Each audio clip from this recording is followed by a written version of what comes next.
All right. Good evening. Welcome for the important lecture on hello alkanes and hello aromates. तो देखो कि last time मैंने तुम्हें बताया कि सबसे इम्पोर्टेंट जो रिएक्शन है, सबसे जो इम्पोर्टेंट रिएक्शन है हेलो एल्केन्स की, वो है न्यूक्लियोफिलिक सब्स्टिट्यूशन रिएक्शन। हमने कौन सी रिएक्शन की? Nucleophilic substitution reaction. Nucleophilic substitution में मैंने क्या बताया तुम्हें कि बहुत सारी रिएक्शन हमने बताई, और इसमें मैंने कहा क्वेश्चन भी पेपर में आना ही आना है, क्योंकि यहाँ पर हमने बताया कि सबसे इम्पोर्टेंट रिएक्शन कौन सी है, न्यूक्लियोफिलिक सब्स्टिट्यूशन रिएक्शन। देखो इस रिएक्शन में क्या हो रहा है न्यूक्लियोफिलिक सब्स्टिट्यूशन रिएक्शन में, कि आपने ये कहा कि यहाँ पर एल्काइल हैलाइड था और यहाँ पर एक न्यूक्लियोफाइल आएगा, ये नेगेटिव वाला, और ये इसको हटा के खुद यहाँ पर आ जाएगा। तो आपके पास बहुत सारे प्रोडक्ट्स बने, हमने दिखाए तुम्हें ये वाले प्रोडक्ट्स। तुमने क्या किया, बनाया था alcohol, ether, amines, nitrile, cyanide. और एक खास बात मैंने जो बताई थी वो ये थी कि एम्बिडेंट न्यूक्लियोफाइल पे क्वेश्चन बहुत आता है एग्जाम में, एम्बिडेंट न्यूक्लियोफाइल। तो मैंने इसके ऊपर क्वेश्चन आएगा, ये तुम्हें समझ में आ गया एम्बिडेंट न्यूक्लियोफाइल क्या होता है? एम्बिडेंट ये इनऑर्गेनिक में भी आएगा, देखो ऑर्गेनिक में भी आएगा, इनऑर्गेनिक में भी आएगा। एम्बिडेंट न्यूक्लियोफाइल कौन से होते हैं? जिनके पास एक से ज्यादा एटम है जो न्यूक्लियोफिलिक सेंटर है। तो एग्जांपल मैंने कौन से दिए थे? देखो तुम्हें हमने एक बहुत इंपॉर्टेंट रिएक्शन बताई थी कि अगर ये KCN और AgCN, हाँ, अगर CH3Br को KCN से रिएक्ट करें तो प्रोडक्ट क्या बनता है? CH3CN। और अगर CH3Br को AgCN के साथ रिएक्ट करें तो प्रोडक्ट क्या बनता है? CH3N triple bond C। तो ये क्वेश्चन ही था ना, बहुत इंपॉर्टेंट क्वेश्चन। मैंने कहा ये देखो क्वेश्चन ही है कि ये इसका रीजन क्या बताया था, बताओ इसका क्या रीजन है कि ये नाइट्राइल और ये इसे क्या बोलते हैं? आइसोनाइट्राइल। क्या बना ये? हाँ हाँ बोलो। KCN जो होता है वो आयोनिक कंपाउंड होता है और जो AgCN होता है वो कोवलेंट कंपाउंड होता है। उससे फिर क्या होगा? वो रिएक्शन हमने दिखाई थी, वो बिल्कुल सही। हाँ, KCN में CC bond is more than CN bond और AgCN में CN bond is more than CC bond। तो वो ये देखो कि समझ में आया, लिखना क्या पेपर में। यहाँ पे एक इंपॉर्टेंट पॉइंट है, ये तुमने कहा आयनिक, बिल्कुल ठीक बताया तुमने। अब यहाँ पर ये कार्बन और नाइट्रोजन दोनों अवेलेबल है बॉन्ड बनाने के लिए। इस केस में क्या है, आपके पास पोटेशियम आयन बने और ये बने।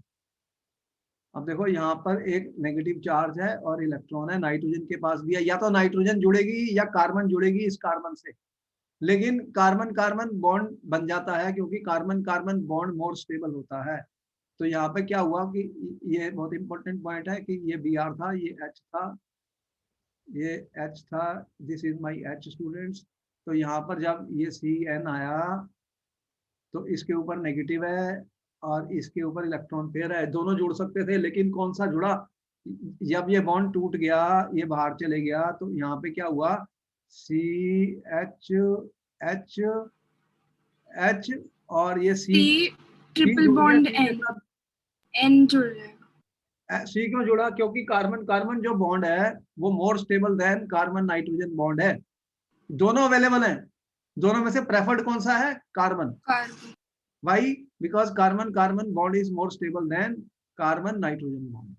लेकिन AgCN में क्या हुआ कि ये जब रिएक्शन हुई, ये जब रिएक्शन हुई AgCN में, यहाँ पे मेरा Br है। अब AgCN में क्या हुआ कि ये बॉन्ड टूटा ही नहीं, ठीक है, ये कोवलेंट कंपाउंड है। तो फिर क्या हुआ, यहाँ पे इस तरह से है, ये नाइट्रोजन है, तो अब ये तो टूटा ही नहीं, कार्बन तो है ही नहीं। तो फिर अब नाइट्रोजन क्या करेगा? अपना लोन पेयर दे देगा इसको। तो अब कौन सा जुड़ेगा फिर? नाइट्रोजन। तो फिर क्या बन जाएगा? CH H H N जुड़ गया। तो इसलिए आइसोनाइट्रल बन गया। ये बहुत इंपॉर्टेंट क्वेश्चन है, ये समझ में आ गया ना, ये समझ में हाँ आया। जी सर। हाँ देखो एक क्वेश्चन इसी का और था, ये CH3Br को हमने KNO2 के साथ रिएक्ट किया, KNO2 के साथ रिएक्ट किया तो बना CH3ON डबल बॉन्ड हो, और CH3Br को हमने किसके साथ रिएक्ट किया, AgNO2 के साथ, तो क्या बना CH3N डबल बॉन्ड हो, ये नाइट्रो कंपाउंड बना। इसे क्या बोलते हैं, नाइट्रोमीथेन। ये क्या है, नाइट्रोमीथेन। Ethyl nitride. तो इसका भी रीजन वही है, ये आयनिक कंपाउंड है, तो इसके अंदर ये वाला है हमारे पास एम्बिनेंट न्यूक्लियोफाइल। एम्बिनेंट न्यूक्लियोफाइल बहुत इंपॉर्टेंट क्वेश्चन होता है पेपर में, याद रखना स्टूडेंट्स, ये क्वेश्चन बहुत बार आ चुका है। सर हमें बताना पड़ता है कि इस हाँ तुम्हें इक्वेशन बताना का पड़ेगा ना, सारा आंसर तो लिखना पड़ेगा मुझे, तभी तो बताऊंगा कि अब देखो कौन सा बॉन्ड बनने वाला जब ये टूट गया। अगर ये टूटा नहीं तो फिर तो नाइट्रोजन अपने इलेक्ट्रॉन पेयर देता है, अगर टूट जाता है तो ऑक्सीजन कार्बन बॉन्ड ज्यादा स्टेबल है, कार्बन ऑक्सीजन ज्यादा स्टेबल है कार्बन नाइट्रोजन से, तो ये आयनिक है, ये कोवलेंट। ठीक है, ये दोनों के आंसर मिल गए तुम्हें, बहुत इंपॉर्टेंट क्वेश्चन। हाँ जी सर। ठीक है, कोई अभी तक तुम्हें डाउट नहीं है तो आगे चल रहे हैं, यहाँ तक हो गया। ये इंपॉर्टेंट था तो मैंने तुम्हारा से दोबारा से क्वेश्चन किया क्योंकि ये बहुत बार आ चुका है। ये देखो ये क्वेश्चन था, haloalkanes react with KCN to form alkyl cyanide and main product while AgCN forms isocyanide as the chief product explain. ये क्वेश्चन था पेपर में, इसका आंसर हमने कर दिया, हो गया इसका आंसर। हाँ जी सर। ठीक है, अब वो कह रहा है कि देखो मैकेनिज्म क्या है, मैकेनिज्म क्या है, अब जो बात कर रहे हैं बहुत इंपॉर्टेंट है। मैकेनिज्म क्या होता है, देखो दो न्यूक्लियोफिलिक सब्स्टिट्यूशन में दो टाइप के मैकेनिज्म होते हैं। अब तुमने अपनी एनसीईआरटी किताब खोली है तो उसमें क्या लिखा हुआ है, एक SN2 लिखा हुआ है, क्या लिखा हुआ है, SN2। इसका मतलब क्या हुआ कि देखो सब्स्टिट्यूशन न्यूक्लियोफिलिक बाई मॉलिक्यूलर, इसको क्या बोलते हैं, सब्स्टिट्यूशन न्यूक्लियोफिलिक बाई मॉलिक्यूलर, यहाँ पे हमने लिखा है सब्स्टिट्यूशन न्यूक्लियोफिलिक बाई मॉलिक्यूलर। अब हम केमिकल काइनेटिक्स में बताया था कि ये सेकंड ऑर्डर वाली रिएक्शन होती है, सेकंड ऑर्डर वाली रिएक्शन होती है, एक होती है फर्स्ट ऑर्डर, एक होती है सेकंड ऑर्डर। तो यहाँ पे हम क्या बता रहे हैं, सब्स्टिट्यूशन न्यूक्लियोफिलिक बाई मॉलिक्यूलर। तो इस केस में क्या होता है, देखो कि अगर मेरे पास ये कंपाउंड है स्टूडेंट्स, अगर मेरे पास ये कंपाउंड है तो बताओ कि ये कौन सा कंपाउंड है, ये 1 डिग्री 2 डिग्री कौन सा है। ये देखो इसके साथ कोई भी कार्बन नहीं लगा हुआ, हाइड्रोजन लगे हुए, हाइड्रोजन लगे हुए। हाँ जी सर। हाइड्रोजन का साइज सबसे क्या होता है, छोटा, सबसे छोटा साइज किसका, हाइड्रोजन का, ये बहुत छोटा साइज में, ये एटम बहुत छोटे हैं। ठीक है, हाँ बहुत जी। छोटे साइज के एटम हैं। अगर साइज मोटे हो जाते हैं तो वो क्या करते हैं, क्राउडिंग हो जाती है, क्राउडिंग हो जाती है, समझ गए, बहुत भीड़ भाड़ हो जाती है तो क्या होता है फिर, मुश्किल होता है। अब OH माइनस अगर न्यूक्लियोफाइल है, OH माइनस एक न्यूक्लियोफाइल है, देखो ये इस पे अटैक करना चाहता है कार्बन पर, अगर ये छोटे हैं तो ये तो आसानी से आ सकता है, अगर ये मोटे हो गए तो फिर क्या करेगा, ये तो बहुत मुश्किल है, फिर कैसे इसको ऊपर अटैक करेगा, कैसे यहाँ से यहाँ पहुंचेगा, अगर ये यहाँ नहीं पहुंचा तो रिएक्शन कैसे होगी, नहीं होगी। तो अब ये साइज छोटे थे, ये साइज छोटे थे, तो फिर ये क्या करता है कि अब पीछे से आता है, पीछे से आता है, क्योंकि इधर से इसने जाना है। देखो ये लीविंग, इसको क्या बोलते हैं, लीविंग ग्रुप, लीविंग ग्रुप, एक को बाहर जाना है उसे क्या बोलते हैं, लीविंग ग्रुप। जिधर से लिविंग ग्रुप जा रहा है उधर से नहीं, पीछे से आएगा ये, कहां से आएगा, पीछे से, पीछे से धक्का मारेगा, ये जाएगा बाहर और ये अंदर आएगा, आगे से, क्योंकि इसने इधर से निकलना है तो इधर से थोड़ी आएगा वो, पीछे से आएगा। लेकिन क्योंकि ये ग्रुप बहुत छोटे हैं, ये एटम बहुत छोटे हैं, तो ये आसानी से यहाँ से धक्का मारेगा, यहाँ पे कार्बन पे अटैक करेगा। When it will attack the carbon from the back side, क्या होगा, ये Br बाहर चले जाएगा, क्या चले जाएगा, बाहर चले जाएगा। तो यहाँ पे ये जो रिएक्शन हो रही है, ये क्या हो रही है, यहाँ पर हमने दिखाया मैकेनिज्म, इसको मैं कह रहा हूँ सब्स्टिट्यूशन न्यूक्लियोफिलिक बाई मॉलिक्यूलर। ये कौन से एल्काइल हैलाइड्स होते हैं, ये 1 डिग्री वाले जो एल्काइल हैलाइड्स होते हैं स्टूडेंट्स, 1 डिग्री वाले जो एल्काइल हैलाइड्स होते हैं, या ये 0 डिग्री वाला है, इसके साथ कोई भी कार्बन नहीं लगा हुआ। तो ऐसे केस में जहां पर छोटे एटम लगे हुए हैं, छोटे साइज के एटम लगे हुए हैं, देख रहे हो, तो यहाँ पर इसको मुश्किल नहीं है इस कार्बन पे अटैक करना। तो ऐसे केसेस में जो मैकेनिज्म फॉलो होता है उसे क्या बोलते हैं, SN2। यहाँ पे देखिए OH माइनस आया, ये 3 डायमेंशनल पिक्चर मैंने दिखाई है, कार्बन का क्या शेप है, टेट्राहेड्रल, sp3 हाइब्रिडाइजेशन है, ठीक है कि नहीं, बोलो। तो sp3 हाइब्रिडाइजेशन को ये बॉन्ड मैंने डैश लाइन से दिखाया है, ये मैंने दिखाया है डार्क वेज। डार्क वेज क्या होती है, जो मेरी तरफ ऑब्जर्वर है, ये क्या होती है, मेरे से पीछे जा रही है ये। अब ये OH आएगा, ये कार्बन है, यहाँ पे अटैक करेगा। अब देखो इसके अंदर एक इंटरमीडिएट बन गया। क्या बन गया? इंटरमीडिएट। इस इंटरमीडिएट में क्या हुआ है कि ये बॉन्ड बन रहा है और ये टूट रहा है, देख रहे हो, बॉन्ड फॉर्मेशन और बॉन्ड ब्रेकिंग हो रही है। इसको क्या बोलते हैं? इंटरमीडिएट। तो इस केस में कार्बन के पास कितने एटम आ रहे हैं? 5। दिख रहे हो? बोलो लावण्या, तुम्हें दिख गया? हाँ जी सर। इंटरमीडिएट बना। क्या बना? इंटरमीडिएट बन गया। एक शॉर्ट पीरियड के लिए, मतलब ये इधर से आया, ये बॉन्ड बन रहा है, ये बॉन्ड टूट रहा है, लेकिन कार्बन के वैलेंसी 4 होती है, 5 एटम कभी भी ये स्टेबल नहीं होते, ये जल्दी से निकल जाएगा बाहर। अब क्या हुआ? Cl- बाहर निकल गया और OH आ गया। देख रहे हो? OH आ गया। तो हाँ OH जी। को ज्यादा क्राउडिंग नहीं मिली, ज्यादा क्राउडिंग नहीं मिली, यहाँ छोटे एटम थे तो आसानी से ये रिएक्शन हो गया। ठीक है, तो ये जो रिएक्शन मैंने दिखाई है, इस मैकेनिज्म को क्या बोलते हैं? SN2। SN2 का मतलब क्या हुआ कि इसका जो रेट है, इसका जो रेट है, rate of the reaction, it depends on OH minus के ऊपर भी और रिएक्टेंट के ऊपर, ये सबस्ट्रेट है। तो यहाँ पे जो रेट है, मैं ये इसका ऐसे कह सकता हूँ, इस रिएक्शन का जो रेट है ये सेकंड ऑर्डर का है स्टूडेंट्स, मतलब रेट कांस्टेंट है। और कौन सा? OH माइनस, और ये मेरा जो, इसे क्या बोलते हैं? सबस्ट्रेट। कौन सा है ये? CH3CH। तो इसका जो रेट है वो दोनों पे डिपेंड करता है, दोनों पे डिपेंड करता है। ये है न्यूक्लियोफाइल, ये है मेरा सबस्ट्रेट। इसकी पावर 1 है, इसकी पावर 1 है, तो 1 + 1 कितना हो गया? 2। ऐसी रिएक्शंस को हम क्या बोलते हैं? बाइमोलिकुलर। तो ये सब सर ये रेट वाला फिर से बता दो। मैंने कहा कि केमिकल काइनेटिक्स में हमने पढ़ा है, और अगर नहीं पढ़ा तो मेरे वीडियो है उसमें देख लेना। जो रेट होता है, रेट ऑफ द रिएक्शन होता है, इस केस में दोनों के ऊपर डिपेंड करता है। ये न्यूक्लियोफाइल और ये सबस्ट्रेट, इसको क्या बोलते हैं? न्यूक्लियोफाइल। इसको क्या बोलते हैं? सबस्ट्रेट। सबस्ट्रेट मतलब जिसके ऊपर अटैक हो रहा है। तो दोनों ही डिसाइड करेंगे इसका रेट ऑफ द रिएक्शन। तो इसलिए ये बाई मॉलिक्यूलर है। इसको क्या है? बाई मॉलिक्यूलर रिएक्शन है। बाई का मतलब क्या होता है? 2, मतलब एक ये और एक ये, दोनों ही इन्वॉल्व है रेट डिटरमिनिंग स्टेप में। तो इसलिए इसका नाम क्या दिया गया? SN2।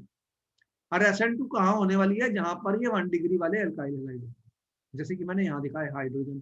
तो यहाँ पे भी मैंने दिखाया rate is equal to K nucleophile into R Lg। Lg क्या है? Leaving group.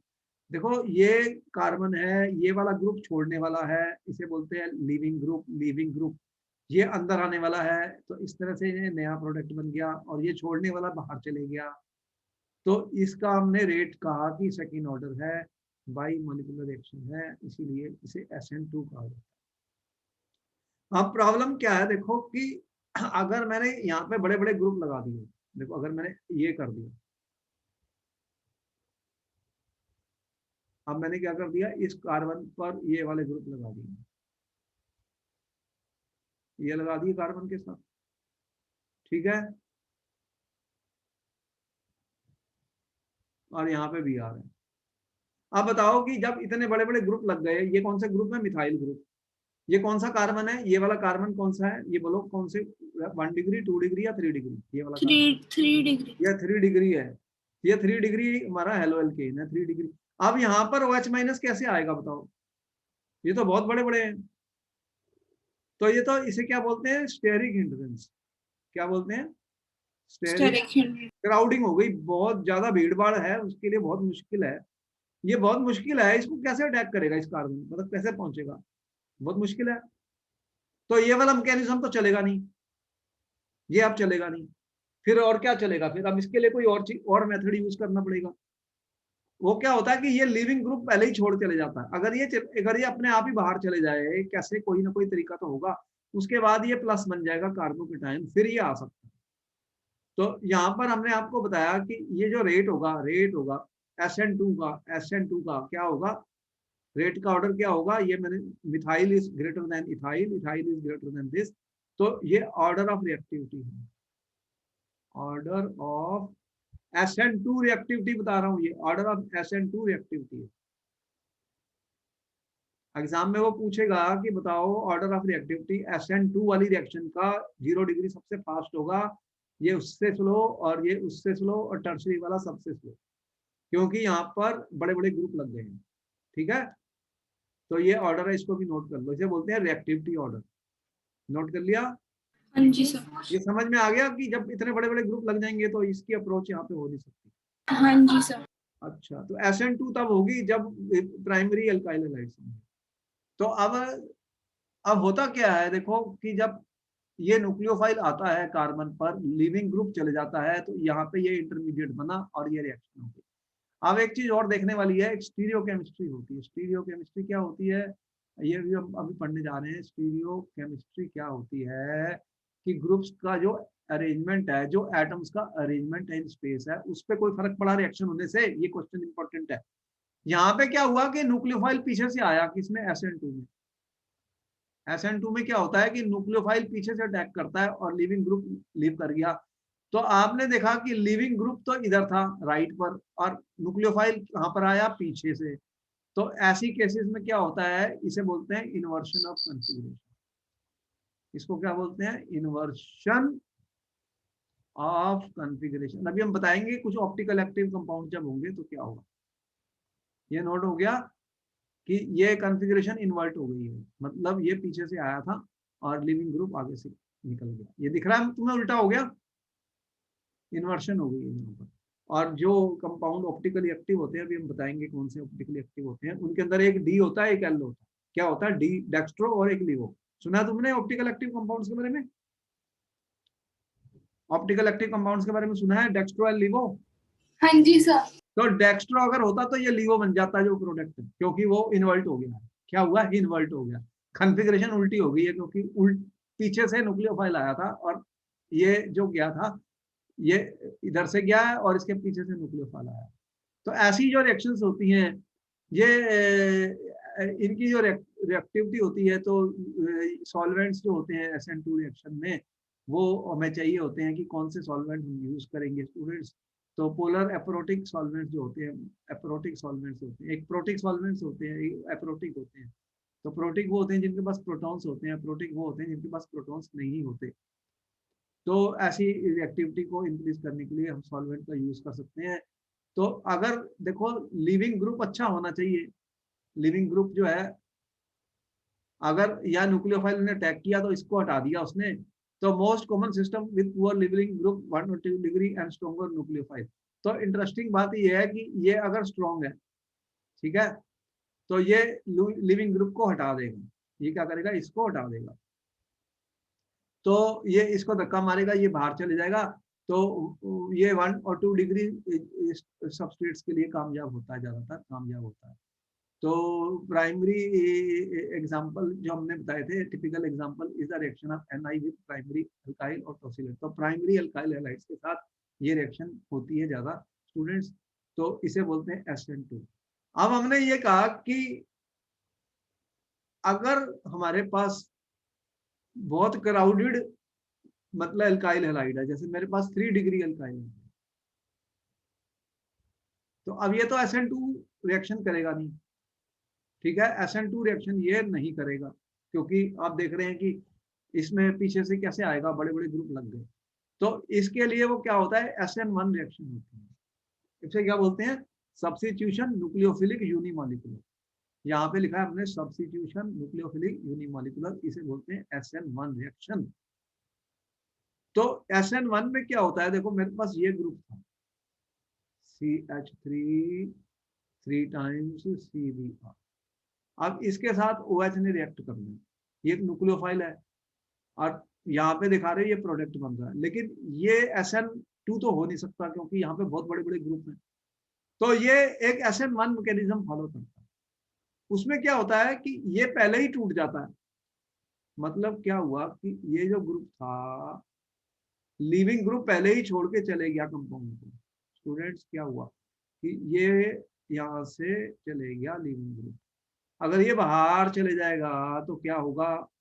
क्या होगा?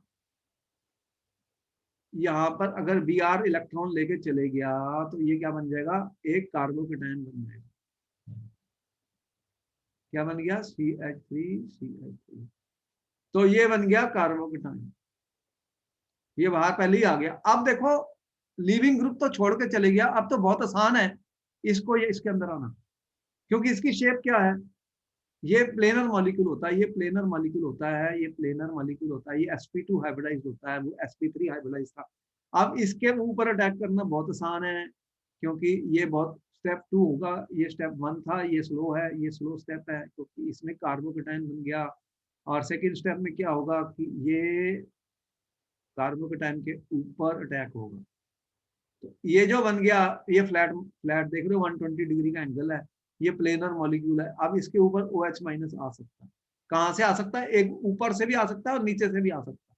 ये ऐसे है, तो ये ऊपर से भी अटैक कर सकता है और नीचे से भी कर सकता है। क्या कर सकता है? या तो 50% ऊपर से करेगा, 50% नीचे से करेगा। ऐसे बहुत सारे मॉलिक्यूल्स होते हैं, बहुत सारे स्पीसीज होते हैं रिएक्शन में, एक नहीं होता, बहुत सारे होते हैं। तो फिर अब क्या होगा, ये अपना कंपाउंड बनाएगा। क्या बनाएगा?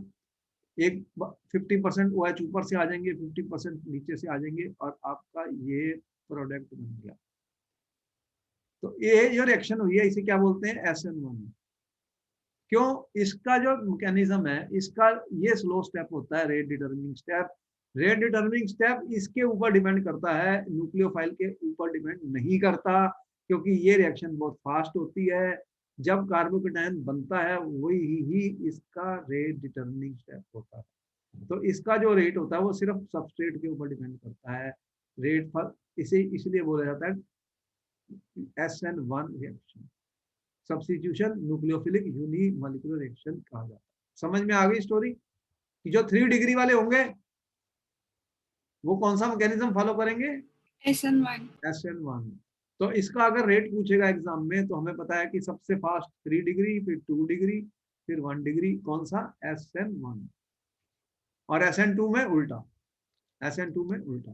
तो यहाँ पर ये हमने जो रिएक्शन दिखाई है टर्शरी वाली, ये SN1 रिएक्शन। ये मैकेनिज्म के ऊपर क्वेश्चन आएंगे, बहुत इंपॉर्टेंट है। देखो कुछ और भी कार्बोकेटाइन हमने दिखाए हैं जो बहुत स्टेबल होते हैं। देखो SN1 जो रिएक्शंस होती हैं, they proceed through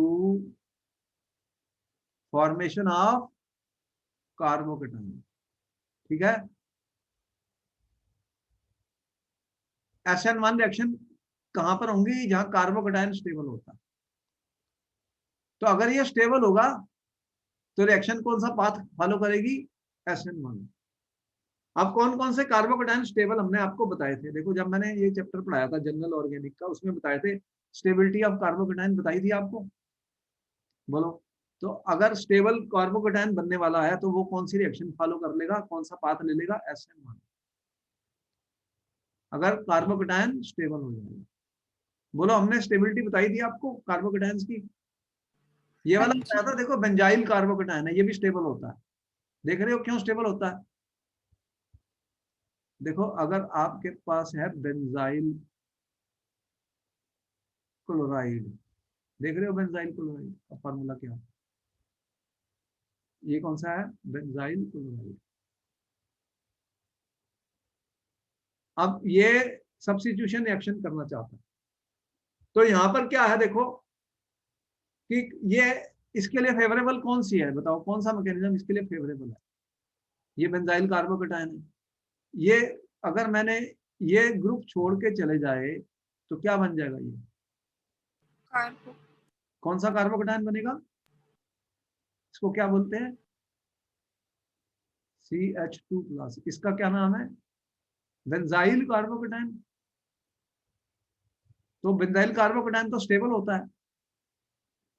due to stability क्यों होती है? ये तुमने बनाया था रेजोनेंस, ये रेजोनेंस दिखाया मैंने ऊपर, देख रहे हो? जितने ज्यादा रेजोनेंस स्ट्रक्चर बनते हैं किसी कंपाउंड के, उतनी उसकी स्टेबिलिटी बढ़ जाती है। यस और नो? हाँ जी सर। तो ये एक स्टेबल कार्बोकेटाइन है। तो इस केस में क्या होगा कि SN1 रिएक्शन से, SN1 रिएक्शन फेवरेबल है। यहाँ पर कौन सी फेवरेबल है? SN1। तो बेंजाइल का दिखाया था, एक और भी था हमारे पास, एलाइल, एलाइल कार्बोकेटाइन। तो देखो एलाइल कार्बन क्या केटाइन कौन सा होता है? जैसे CH2 CH double bond CH2। अगर मैं ये यहाँ पर प्लस कर दूं तो ये सिंगल बॉन्ड और ये डबल बॉन्ड, इसको क्या बोलते हैं? ये 2 3 और 4, इसको क्या बोलते हैं? एलाइल। यहाँ पे क्या होता है? रेजोनेंस हो जाती है। ये पाई पाई वाले इलेक्ट्रॉन यहाँ शिफ्ट हो जाते हैं, तो क्या होगा? CH2, ये डबल बॉन्ड और ये CH2+। तो ये कौन सा? Allyl carbocation. ये भी स्टेबल है। तो इसके अंदर भी फेवरेबल होगी कौन सी फेवरेबल होगी, SN1। तो जहां भी कार्बोकेटाइन स्टेबल हो जाएंगे वो कौन से पाथ को फॉलो करेंगे, SN1। और जो ऑर्डर ऑफ रिएक्टिविटी होती है वो किसके ऊपर डिपेंड करती है, लीविंग ग्रुप के ऊपर। किसके ऊपर डिपेंड करेगी, लीविंग ग्रुप। अगर लीविंग ग्रुप अच्छा है तो क्या करेगा, वो चले जाएगा आसानी से। और लीविंग ग्रुप बहुत ही पावरफुल है तो वो तो छोड़ेगा ही नहीं अपनी कुर्सी, फिर उसको क्या करोगे, उसको हटाना मुश्किल है। तो अच्छे जो लिविंग ग्रुप हैं वो जल्दी चले जाएंगे। तो जो रिएक्शन का ऑर्डर होगा वो किसके ऊपर डिपेंड करेगा, लिविंग ग्रुप के ऊपर। तो यहाँ पर हमारे पास कौन से लिविंग ग्रुप हैं एल्काइल हैलाइड्स में, बताओ। Fluorine, chlorine, bromine, iodine. Halogens में कौन से हैलोजेंस होते हैं, एक्स क्या होता है, या तो फ्लोरीन, क्लोरीन, ब्रोमीन और आई। तो सबसे अच्छा लिविंग ग्रुप कौन सा है, देखो जिसका साइज जितना बड़ा है वो उतना आसानी से बाहर चले जाएगा। तो सबसे अच्छा लिविंग ग्रुप कौन सा है, I minus, Br minus, Cl minus, F minus. ठीक है। तो फिर जब रेट रिएक्शन का होगा सबसे ज्यादा फास्ट किसका होगा, बताओ, Ri का। Ri will be faster than Rbr, Rb will be faster than RCl, RCl will be faster than R। Why? Because I minus largest in size, therefore is the best living group। ये आसानी से बाहर चले जाता है, जो group जल्दी से छोड़ देगा तो नेचुरली है कि वो रिएक्शन फास्टर होगी। इसलिए ये ऑर्डर ऑफ रिएक्टिविटी होता है जिसके ऊपर क्वेश्चन आते हैं स्टूडेंट्स। यहाँ पे देखो I माइनस जो है वो बड़ा है Br माइनस के साइज से, Br का साइज Cl से बड़ा है, Cl का साइज F से बड़ा है। तो ये सबसे अच्छा लिविंग ग्रुप है, ये बेस्ट लिविंग ग्रुप है। तो इसकी रेट जो होगी वो फास्टेस्ट होगी किसकी, Ri की, Rbr से, और Rb की RCl से। और इस तरह से ये ऑर्डर ऑफ रिएक्टिविटी है। तो फिर हम एक जनरल कंक्लूजन बता सकते हैं। क्या बता सकते हैं जनरल कंक्लूजन, कि SN2 का जो रेट होता है वो टर्शरी का सबसे कम, सेकेंडरी का उससे कम, फिर प्राइमरी और सबसे ज्यादा एल्काइल प्राइमरी का होता है। तो ये हो गया SN2 का ऑर्डर, ये बढ़ रहा है, ये एरो दिख रहे हो। हाँ जी सर। और SN1 का इसका उल्टा, प्राइमरी कार्बोकेटाइन सबसे कम स्टेबल होता है, सेकेंडरी उससे स्टेबल होता है, टर्शरी कार्बोकेटाइन सबसे स्टेबल होता है। और उससे ऊपर कौन से होते हैं, बेंजाइल वाले कार्बोकेटाइन।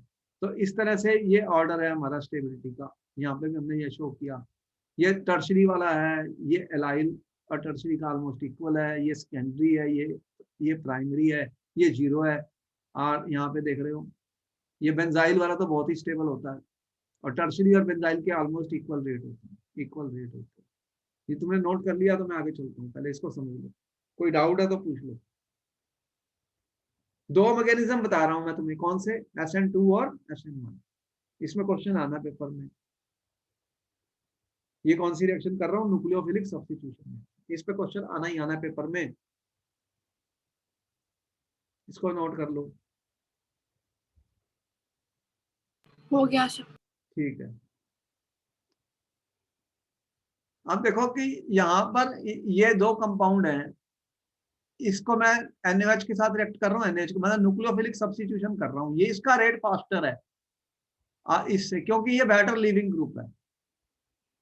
अमोनिया बहुत आसानी से निकल जाता है और Br से भी।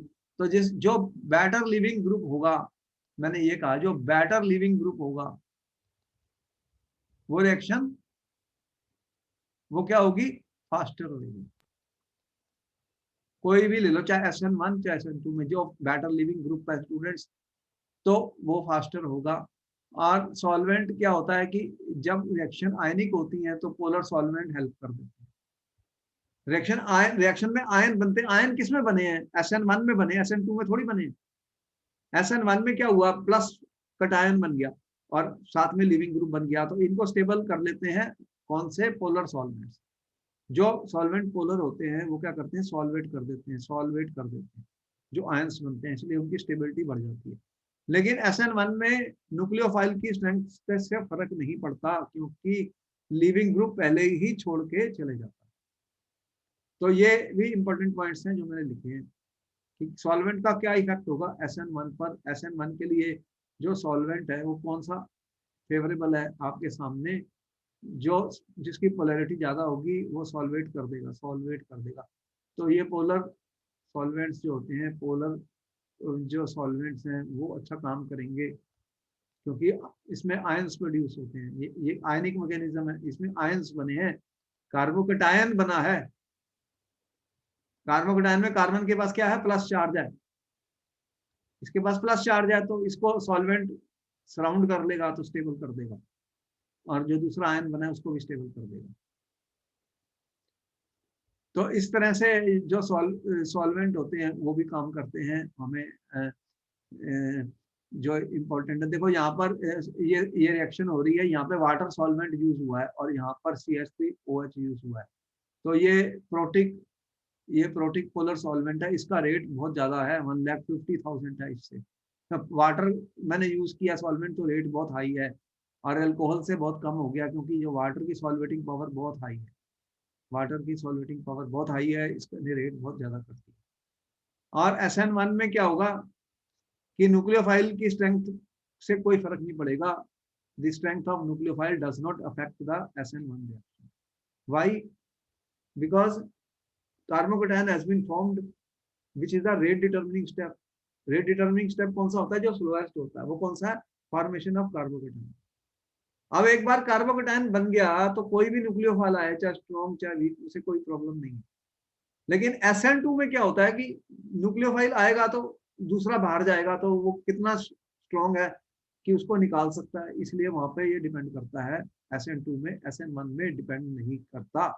यहां तक समझ में आ गई? हाँ जी सर। नोट कर लिया?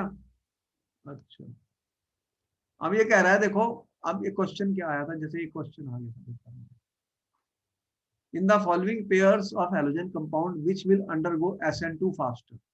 देखो ये दो कंपाउंड है, बताना इन दोनों में से SN2 फास्टर किसकी होगी।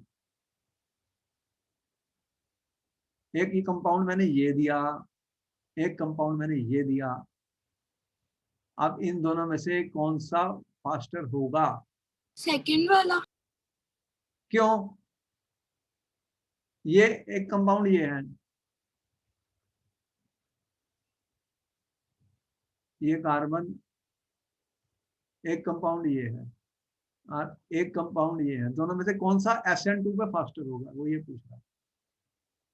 SN2 में से फास्टर कौन सा होगा? देखो ये बताओ कि ये कार्बन कौन सा है, 1 डिग्री, 2 डिग्री, 3 डिग्री, जल्दी बताओ। 1 डिग्री। इस कार्बन के साथ ये कार्बन जुड़ा है तो ये 1 डिग्री है। ये कार्बन है यहाँ पर, ये बताओ 1 डिग्री, 2 डिग्री, 3 डिग्री, ये कौन सा है?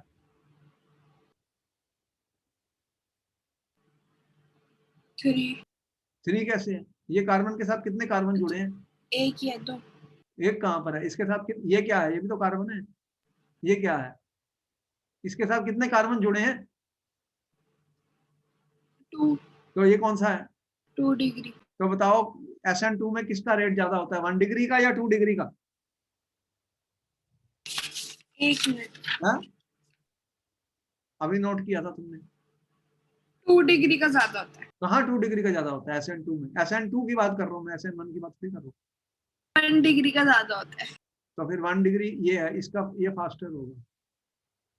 देखो एग्जाम में कैसे क्वेश्चन आने वाले हैं, अब तुम्हें समझना है इस बात, इनको समझना है। ये SN2 रिएक्शन है, SN2 में क्या रेट बताया है, 1 degree is greater than 2 degree is greater than 3 degree. किससे? SN2 का ऑर्डर बताया नहीं था अभी। SN1 का उल्टा बताया तुम्हें, हाँ जी। क्या बताया SN1 का इससे उल्टा? 3 डिग्री, फिर 2 डिग्री, फिर 1 डिग्री। 3 degree, 2 degree, 1 degree. क्यों? इसमें कार्बोकेटायन बनता है, कार्बोकेटायन की स्टेबिलिटी किसकी ज्यादा होती है? 3 डिग्री। इसमें स्टेरिक हिंड्रेंस होती है, इसमें क्या होती है? Steric hindrance. इसमें क्या होती है? स्टेबिलिटी ऑफ कार्बोकेटायन होती है। तो कौन सा कार्बोकेटायन ज्यादा स्टेबल होता है? 3 डिग्री। बोलो, इसमें कोई डाउट है? समझ में आ गया ये क्वेश्चन? हाँ जी। ये अब एक क्वेश्चन और दिया उसने, बताओ, कह रहा है कि इस इन दोनों में से किसका रेट फास्टर होगा? एक कंपाउंड ये है, एक ये है,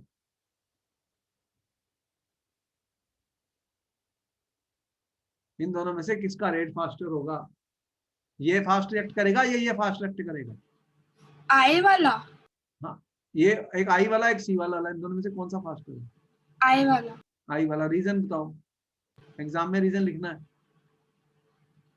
ये फास्टर है। सर वो लीविंग ग्रुप है, बेटर लीविंग ग्रुप है तो फास्टर हाँ होगा। तो लिखना पड़ेगा better I, better leaving group, ये एग्जाम में लिखना पड़ेगा। ठीक है, ऑर्डर बता ही दिया मैंने लिविंग ग्रुप का। ऑर्डर क्या बताया था? I minus B R minus C L minus F minus, क्यों? इसका साइज सबसे बड़ा है तो ये सबसे आसानी से बाहर जाएगा। ये समझ में आ गया क्वेश्चन? हाँ जी सर। अब ये कह रहा है predict the order of reactivity of the following compounds in SN1 and SN2 reaction. अब मान लो आपको 4 आइसोमेरिक बुटेन्स, अब यहाँ तो 4 मुझे बनाने पड़ेंगे आइसोमेर बुटेन के, ब्यूटेन के 4 आइसोमर बनाने पड़ेंगे और फिर बताना पड़ेगा कि देखो वो SN2 का पूछ रहा है और SN1 का पूछ रहा है रेट ऑर्डर।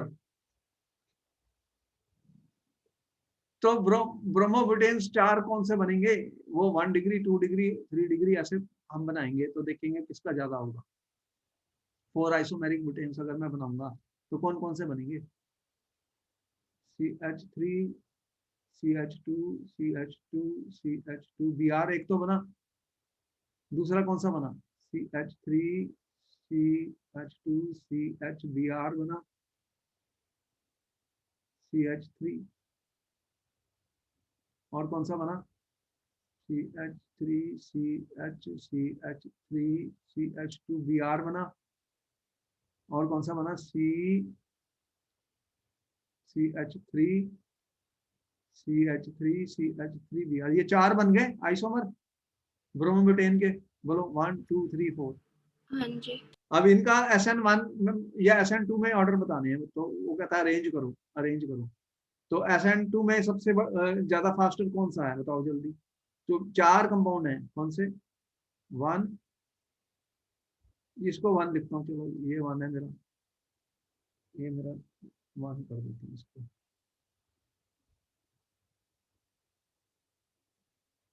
इसको मैं डालता हूँ, ये 1 डिग्री वाला है, ये मेरा 1 है। चलो इसको मैंने 2 कर दिया, ये 3 है, ये 4 बने हैं। अब इनको अरेंज करना है SN1 और SN2 के ऑर्डर में, इंक्रीजिंग और डिक्रीजिंग। कैसे करेंगे फिर? कैसे करेंगे?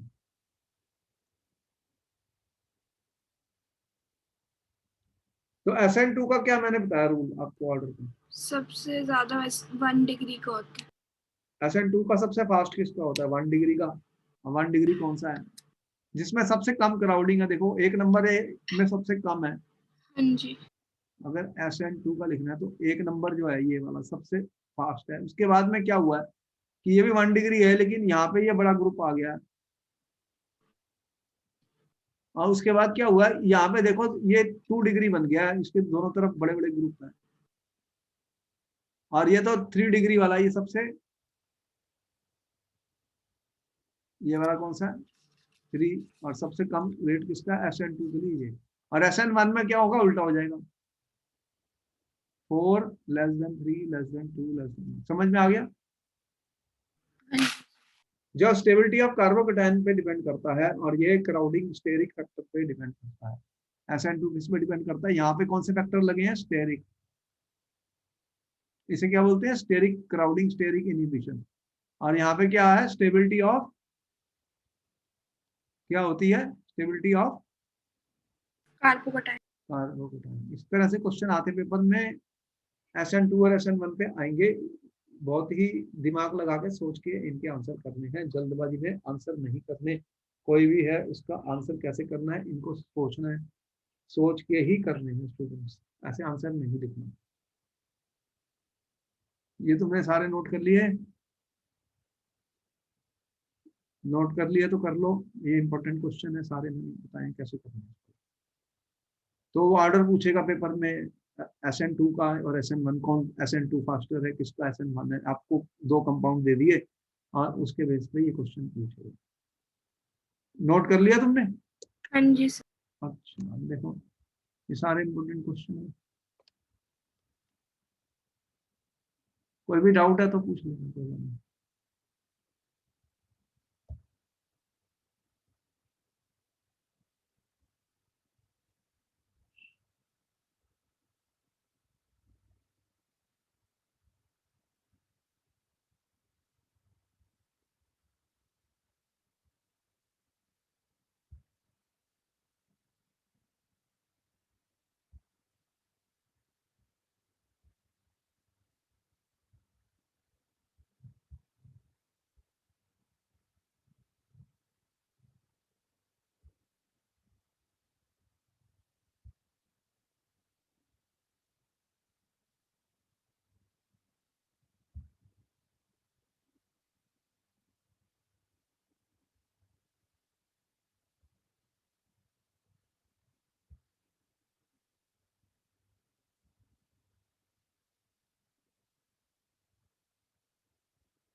अब देखो कि आपके एक क्वेश्चन एनसीईआरटी में दिया हुआ, ये उसने कंपाउंड दिए हैं, देखो C6H5CH2Br C6H, ये इन सबको वो कह रहा है कि SN2 और SN1 के ऑर्डर की रिएक्टिविटी में अरेंज करना। तो देखो कि ये कंपाउंड दिए गए हैं, ये वाला क्वेश्चन दिया हुआ है, इंपॉर्टेंट क्वेश्चन है। देखो कि यहाँ पर क्या काउंट करेंगे। जब मैंने एक चीज बताई, SN2 में क्या देखना तुम्हें, SN2 में क्या होता है, ज्यादा स्टेरिक ग्रुप, हाँ स्टेरिक हिंड्रेंस, इनहिबिशन, मतलब जहाँ पे क्राउडिंग हो जाएगी, जहाँ बड़े बड़े ग्रुप लग जाएंगे वो कम हो जाएगी, जितने मोटे मोटे ग्रुप लग जाएंगे वो मतलब उसका रेट कम हो जाएगा। और SN1 में क्या देखना है, स्टेबिलिटी ऑफ कार्बोकेटाइन। और हमने तुम्हें बता दिया कि कौन कौन से कार्बोकेटाइन ज्यादा स्टेबल होते हैं, कौन कौन से ज्यादा स्टेबल होते हैं। देखो यहाँ पे इसने क्या दिया, C6H5CH2Br दिया है, ये वाला दिया है। दूसरा क्या दिया है, C6H5, इसके साथ क्या लगा हुआ है, CH लगा है, और यहाँ पे भी C6H5 लगा है, ठीक है। और क्या लगा है, Br, ये कंपाउंड दिया है। What is the third compound, ये इंपॉर्टेंट क्वेश्चन है, देखो जरा दिमाग लगाना पड़ेगा। C6H5 CH दिया, फिर CH3 दिया, और फिर Br दिया, ठीक है। चौथा कंपाउंड कौन सा दिया है, देखो लिखना भी आना चाहिए हमें, तुम्हें समझ में आ गया मैं कैसे लिख रहा हूँ। हाँ जी सर। तीसरे पे क्या हुआ है, यहाँ पे CH3 लगा है, यहाँ पे क्या लगा है, C6H5, और क्या लगा है, Br लगा। अब कितने कंपाउंड है मेरे पास, ये 1 2 3 4, 4 कंपाउंड दिए। सर SN2 को ऑर्डर बताऊं, बताओ जल्दी से। सबसे पहले 1, 1, अच्छा, फिर 3, 1 के बाद में ये 3, अच्छा, फिर 2, फिर 4। 2, फिर 4, ठीक है। अब समझ हाँ में आ जी, गया, हाँ जी सर। SN2, क्योंकि ये 1 डिग्री सबसे कम है इस पे, और ये 3 है, तो ये छोटा है, ये उससे मोटा ग्रुप है C6H5। और इसके पास तो 2 मोटे हैं, ये भी है, 3 है, तो ये सबसे स्लो है। वैसे भी 3 डिग्री है। तो SN2 का ऑर्डर ये बताया तुमने, और एग्जाम में रीजन क्या लिखा तुमने? Steric hindrance. Steric hindrance. तुम बड़ी फास्ट समझ जाती हो। ये एग्जाम में लिखना जरूरी है, तुम लिख दोगी पेपर में। और SN1 का क्या ऑर्डर बताओगी फिर? 4 2 3 1। उल्टा हो गया। 4 इज लेस देन 2, 4 उल्टा कर रहे हैं ना। 4 इज ग्रेटर देन 2 है। सबसे ज्यादा किसका? 4 का। कहाँ पे है 4? ये वाला। 4 is greater than 2 is greater than 3 is greater than 1। तो स्टेबिलिटी ऑफ, क्या इसका आंसर लिखोगे? Stability of carbocation. ये बेंजाइल ग्रुप स्टेबल कर देता। बेंजाइल कार्बोकेटायन का दिखाया था ना पीछे। हाँ जी सर। जहाँ पे बेंजाइल ग्रुप लगे हुए हैं वो क्या करते हैं? रेजोनेंस कर लेते हैं। देखा था ना, पीछे ही देखा तुमने। हाँ जी सर। ये देखा नहीं? बेंजाइल का दिखाया था मैंने अभी भी। कहाँ गया? हाँ जी सर। ये वाला, ये बेंजाइल ग्रुप है ना, C6H5CH2। ये जिसके साथ बेंजीन लगा हुआ है वो क्या कर देगा? बेंजीन से रेजोनेंस हो जाती है। ये है ना बेंजाइल, ये रेजोनेंस हो जाती है यहाँ से। ये इलेक्ट्रॉन, ये रेजोनेंस हो जाती है पूरी रिंग के साथ, तो वो स्टेबल हो जाती है। ये देख लिया हमने। अच्छा, ये भी समझ में आ गया। तो ये बेंजीन जहाँ भी लगी होगी, अगर ये प्लस है, ये प्लस बना, तो ये इसके साथ वो यहाँ से ये रिंग से इलेक्ट्रॉन चले जाते हैं बेंजीन रिंग से। तो ये ग्रुप स्टेबल हो जाता है। ये C6H5CH, तो ये कौन सा ग्रुप बन गया? बेंजाइल वाला। ये अगर इस पर प्लस लगा दूं तो बेंजाइल वाला बन गया ना। तो बेंजाइल वाला रेजोनेंस स्टेबलाइजर होता है। तो ये समझ में आया तुम्हें कि कैसे जो स्टेबिलिटी होती है, हम स्टेबिलिटी को कैसे बताएंगे स्टूडेंट, स्टेबिलिटी को कैसे निकालेंगे किसी भी चीज की। अच्छा, ये क्वेश्चन आप तुम कर सकते हो, ये पेपर में आए हुए हैं इसलिए दिए हुए। अब देखो एक चीज और बता दूं कि ये जो स्टीरियो केमिस्ट्री होती है, इस पे क्वेश्चन आने। Stereo chemical aspect, stereo chemical aspects किसका बता रहा हूं मैं? न्यूक्लियोफिलिक सब्स्टिट्यूशन का। ये पेपर में बहुत इंपॉर्टेंट क्वेश्चन है, न्यूक्लियोफिलिक सब्स्टिट्यूशन। कितने मैंने मैकेनिज्म बताए तुम्हें न्यूक्लियोफिलिक पे? SN1 और SN2, दो ही बताए ना। हाँ जी सर। और इस पे मैंने कहा क्वेश्चन आएगा पेपर में। और स्टीरियो केमिकल का और भी क्वेश्चन आएगा, देखो हर साल आता है। तो ये stereo chemical aspects of nucleophilic substitution reaction. दो रिएक्शन बताई, एक SN1 और एक SN2। तो SN2 में तुमने क्या देखा कि न्यूक्लियोफाइल पीछे से आया था और वो लिविंग ग्रुप छोड़ के चले गया था। तो उसमें मैंने क्या बताया था कि इन्वर्शन हो गई है। क्या बताया था मैंने? इन्वर्शन। ये इंपॉर्टेंट पॉइंट है। SN2 जो होती है रिएक्शन, वो क्या होती है? Proceeds by inversion of configuration. मैंने लिखवाया कि तुम्हें नहीं लिखवाया? बोलो। हाँ जी सर, लिखा है। तुमने देख लिया आंखों से कैसे वो उल्टा हो गया था, इन्वर्ट हो गया था। लेकिन SN1 में क्या होता है? SN1 में तो कार्बोकटायन बन गया, वो sp2 हाइब्रिडाइज्ड है। अब दो रास्ते हैं आने के न्यूक्लियोफाइल के पास, 50% ऊपर से आएंगे, 50% नीचे से आएंगे। तो अब क्या होगा? अगर कोई कंपाउंड होता है जो कि ऑप्टिकली एक्टिव होता है, ऑप्टिकल एक्टिव क्या होते हैं अभी बताऊंगा मैं। तो उसके अंदर फिर वो 50-50 मिक्सचर बनने वाला है, 50-50 मिक्सचर बनने वाला है। उसको क्या बोलते हैं? रेसिमाइजेशन। अभी हम उसको एक्सप्लेन करेंगे तुम्हें, व्हाट इज रेसिमाइजेशन। यहाँ पे क्वेश्चन आने वाला पेपर में, ये बहुत इंपॉर्टेंट है कि SN1 में रेसिमाइजेशन हो जाती है, SN2 में इन्वर्शन ऑफ द कॉन्फ़िगरेशन होती है स्टूडेंट्स, स्टीरियोकेमिकल। तो ये जो कंपाउंड्स कायरल होते हैं, जिनके अंदर एक कार्बन एसिमेट्रिक होता है, जो ऑप्टिकली एक्टिव होते हैं, उनके लिए ये हम बताएंगे आपको कि दो टाइप के बनेंगे SN2 और SN1 में। तो इन्वर्शन ऑफ कॉन्फ़िगरेशन होती है, इस के अंदर हमने बताना है कि प्लेन पोलराइज्ड लाइट क्या होती है। बताओ तुम्हें इसके बारे में कुछ पता है? What is plane polarised light? What is plane polarised light? देखो, ये पोलरीमीटर का नाम सुना तुमने? हाँ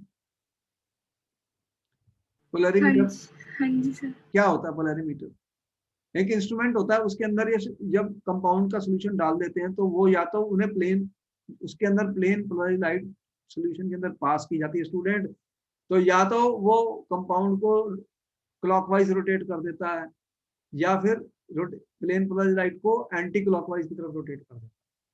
तो इस तरह से हमें दो टाइप के कंपाउंड्स मिलते हैं, उन्हें क्या बोलते हैं, ऑप्टिकली एक्टिव कंपाउंड्स कहा जाता है, जो प्लेन पोलराइज्ड लाइट को रोटेट कर देते हैं।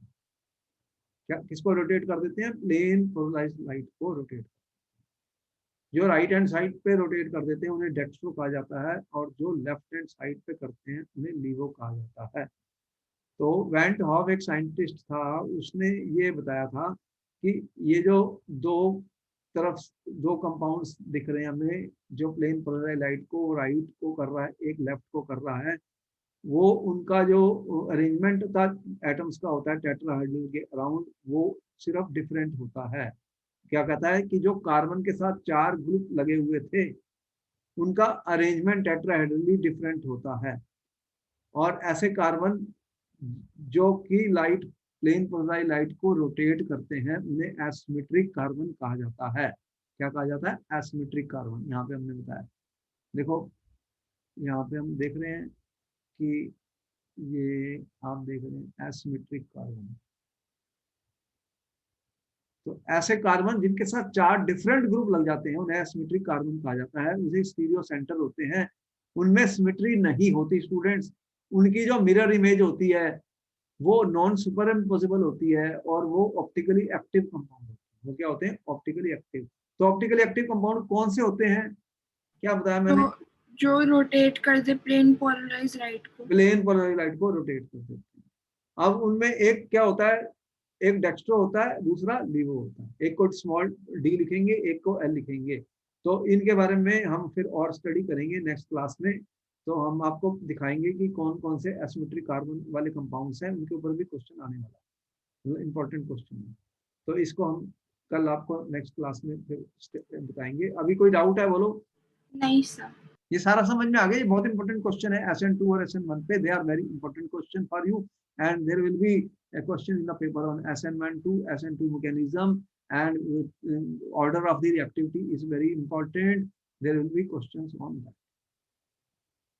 So what will be the stereochemical aspects? They are important question. Every year they are asking. SN2 will be involving inversion of configuration. SN1 will involve racemization of the configuration. तो ये सारी चीजें हम इनके बारे में थोड़े बहुत क्वेश्चन और we will try to discuss in our next class, students. Okay, then good night. Thank you sir. ठीक है, we'll meet you tomorrow at 3 o'clock. Okay sir.